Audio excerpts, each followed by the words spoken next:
I'm Olivia, 34 years old, working in finance at a large company. I've been married to Ethan for 6 years. At first our marriage was nothing special, but it wasn't terrible either. We weren't the most romantic couple, but I believed we shared the same goal: building a stable family and moving forward together.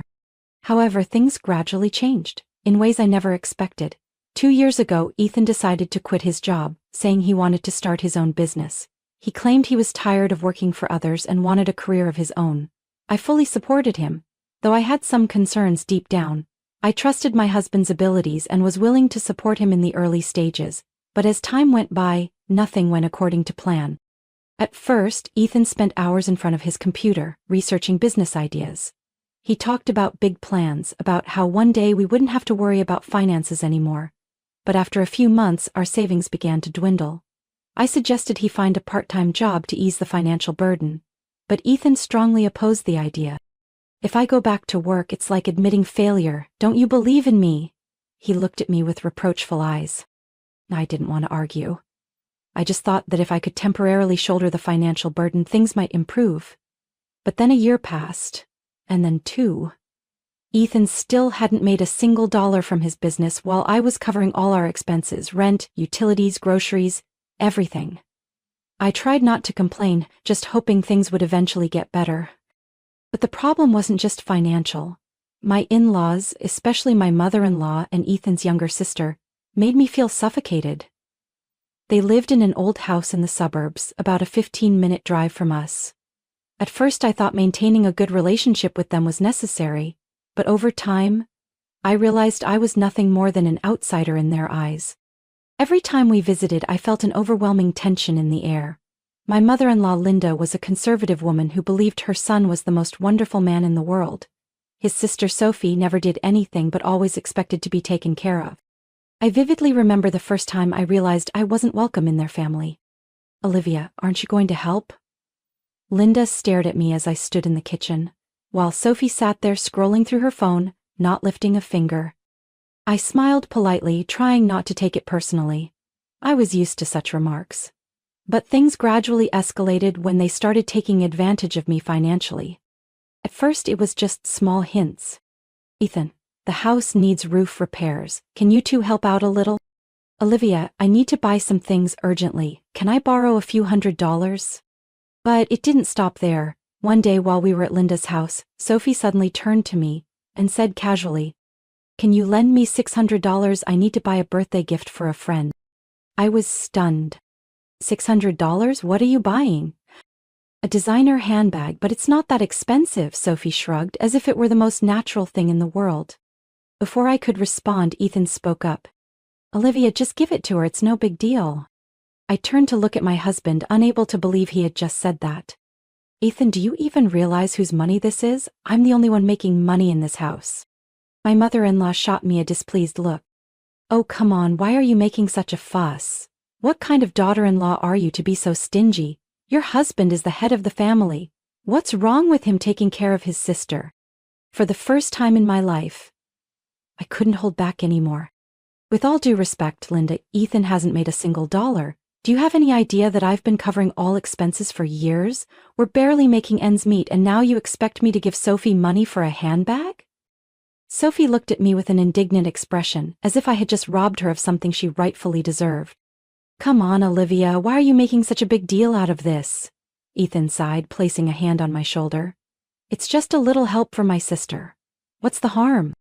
I let out a dry laugh. I no longer recognized the man in front of me. The husband I once loved and trusted now saw me as nothing more than an ATM. At that moment I knew I couldn't continue like this forever. I had to do something, but I didn't know where to start. I only knew one thing: I was exhausted. I began to realize how blind I had been all these years. I had sacrificed too much for a man who didn't appreciate me, for a family that saw me as nothing but a financial resource. But even with all my disappointment, I still lacked the motivation to walk away. Until, one day, Ethan unintentionally helped me make my final decision. It was a Saturday afternoon. I had just gotten off work and was hoping for a quiet evening at home to unwind after a long week. But as soon as I walked in, I saw Ethan sitting on the couch, arms crossed, his face sour. "Are you staying home tonight?" His tone was full of irritation. I set my bag down and raised an eyebrow at him. Is there a problem? My mom wants us to have dinner with the family. She said she prepared a special meal. My heart sank. I was all too familiar with these dinners. A special meal meant another night of scrutiny, criticism, and possibly more demands for money. I had no desire to go through that again. You go ahead, I'm tired. Ethan stared at me as if I had just said something unbelievable. Olivia, a wife is supposed to listen to her husband. You can't just refuse like that. I let out a short, weary laugh. Oh really? Then tell me, Ethan, have you ever come with me to visit my parents? They live less than 30 minutes away, yet in 6 years you've never willingly gone there? That's different, he snapped. I folded my arms and looked at him calmly. No, Ethan, it's not different. You just want me to cater to your family while completely disregarding mine. He was silent for a moment, then suddenly lifted his chin, his tone turning defiant. If you keep acting like this, maybe we can't live together anymore. Do you want a divorce? I blinked, unable to believe my ears.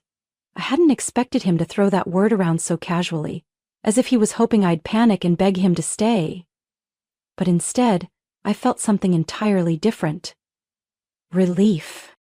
For the first time in years, I looked at Ethan and realized I didn't love him anymore. Not because of his failed career, not even because of his toxic family, but because he was no longer the partner I once trusted. I smiled. A small but meaningful smile. You're right, we can't keep living like this. Ethan raised an eyebrow, probably not expecting me to be so calm. Wait, what are you saying? Let's get a divorce. I watched as pure confusion washed over his face. Maybe he had never imagined that I would actually choose this path. He stammered. You're not serious, are you? I stood up straight and picked up my bag. Completely serious. I walked out of the room, leaving him sitting there stunned. From that day on, I no longer concerned myself with Ethan. I had a more important decision to focus on: preparing for my new life. I quietly opened a separate savings account. Each month I transferred money into it little by little, cutting down expenses as much as possible to build up enough funds.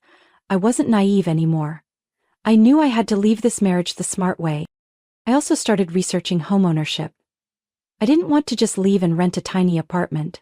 I wanted a place that was truly mine, a space where I could be in control of my own life, free from anyone's influence.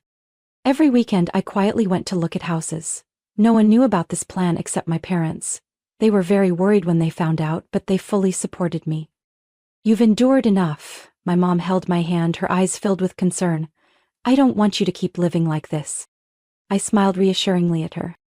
I don't want that either, Mom. As time passed, I gradually moved some of my belongings to my parents' house. I used the excuse of decluttering to make the apartment feel less cramped, and as usual, Ethan didn't even notice. He was too busy indulging in his delusions, convinced that I would never dare to leave him. But I was ready. After months of searching, I found the perfect house. It wasn't too big, but it was just right. Safe and comfortable. A quiet space where I could start over. Ugh. And then, there was only one thing left to do: leave. I waited until the weekend, when Ethan went to visit his mother and Sophie. As soon as he left, I sprang into action. I packed up the last of my things, carefully arranging everything. This apartment had never truly felt like home to me, and now, there was no reason for me to stay. Once everything was done, I stood in the middle of the living room, looking around one last time. I didn't feel sad, nor did I feel regret. The only thing I felt was freedom. I took out my phone and sent Ethan a short message. I'm gone. Don't look for me. Then, I stepped outside, closed the door behind me, and walked into my new life. Ethan returned late Sunday evening, just as dusk was settling in. He unlocked the door as usual, but the moment he turned on the lights, he froze. The apartment was empty. My belongings were gone, my clothes no longer in the closet. There was no trace of me left in that space. I could picture him pacing through the apartment, confusion creeping in as he stared at the bare shelves, the cold bedroom, and the eerie silence that filled the air. His mind must have been racing with questions. But the one truth he couldn't escape was this: I was gone. My phone buzzed, right on cue. Olivia, where are you? I picked up slowly, keeping my voice calm. I've moved out. There was silence on the other end for a few seconds before Ethan let out a forced laugh. You're joking, right? Where would you go? This is your home. I leaned back in my chair, glancing around my new house. No, my new home. No, Ethan, this was never my home. We're divorced. I filed the papers and it's all finalized. What? His voice cracked. That's impossible. When did you do this? Did you really not notice? While you were busy assuming I'd always be here, I was preparing for this moment. No way, Olivia, you can't just leave like this. We haven't even talked things through. I let out a dry laugh. I spent years trying to talk, Ethan, but you never truly listened. I ended the call. I knew Ethan wouldn't stop there, and I was right. The next morning, as I was preparing breakfast, the doorbell rang. I glanced at the security camera screen and sighed. Ethan was standing outside with his mother Linda and his sister Sophie. I stepped out, maintaining my composure. Olivia, you think you can just walk away like this? Ethan yelled. I crossed my arms. I didn't just think. I did. Linda stepped forward, wearing that fake sweet smile I had grown so accustomed to. Olivia, my dear daughter-in-law, there's no need to make things so serious. This is all just a misunderstanding. I raised an eyebrow. A misunderstanding? What do you mean? Sophie crossed her arms, her tone sulky. This whole divorce thing is meaningless. You know Ethan needs you, Mom needs you, I need you too. I let out a laugh. Oh, now you realize my value? Funny how when I was there you all treated me like an ATM, but now that I'm gone, suddenly I'm important? Ethan took a deep breath as if trying to control himself. Olivia, stop being childish. You can be mad, you can blame me, but that doesn't change the fact that we are a family, and family doesn't abandon each other. I looked straight into his eyes. Really? Where were you when I needed respect? When I needed a husband who stood by me, what did you do? Don't talk to me about family when you never truly considered me a part of it. Linda's expression suddenly changed, her face twisting with irritation. Watch your tone, Olivia. After all, you've been living off our family for years. My eyes widened in disbelief. Living off your family? Who paid the rent? Who covered every single expense? Who carried all the financial burdens while your son sat around daydreaming? Linda opened her mouth but had no response. Sophie mumbled under her breath. But your new house is big. You could give us a room. I laughed. And why would I do that? Sophie shrugged. Because you're the only one with money. Her response made me shake my head in disbelief. And that's exactly the problem. I was never part of this family. I was just a financial resource for all of you. Ethan exhaled sharply. Fine, Olivia, if you don't want to help them, at least let me inside so we can talk. I slowly shook my head. None of you are coming in. You can't do this. I didn't reply. I simply stepped forward, locking eyes with Ethan. Listen to me, Ethan. This is my house.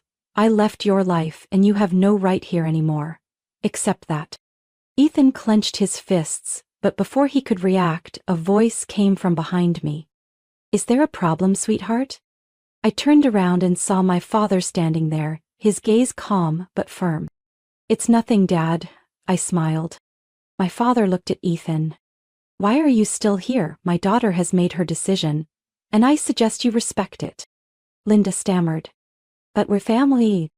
My father smirked. Family? I've never seen anyone treat my daughter the way you did and still call it family. Before Ethan could respond, a police car unexpectedly pulled up in front of my house. I had anticipated this situation and called the police ahead of time. 2 officers stepped out and approached us. What's going on here? I stepped forward, my voice steady. These people are harassing me. I've asked them to leave, but they refuse. One of the officers nodded and turned to Ethan. Do you hear that? She doesn't want you here. Ethan opened his mouth but then hesitated and stepped back. Linda and Sophie looked unsettled, but in the end, they had no choice but to follow Ethan and leave. I stood there, watching them disappear from sight, feeling an overwhelming sense of relief. I had done it. I was finally free from them. Now my real life was about to begin. Life doesn't always go as planned, but the most important thing is knowing when to let go and reclaim yourself. Olivia spent years sacrificing for a relationship that no longer had value, being taken advantage of by people who saw her only as a source of money. But when she realized her own worth, she found the courage to stand up, walk away, and build a new life. Olivia's story is a reminder that no one has the right to control your life, and sometimes the best thing you can do for yourself is to choose freedom. What do you think about Olivia's story? If you were in her situation, what would you do? Share your thoughts in the comments. Don't forget to follow the channel so you don't miss more compelling stories about life and family.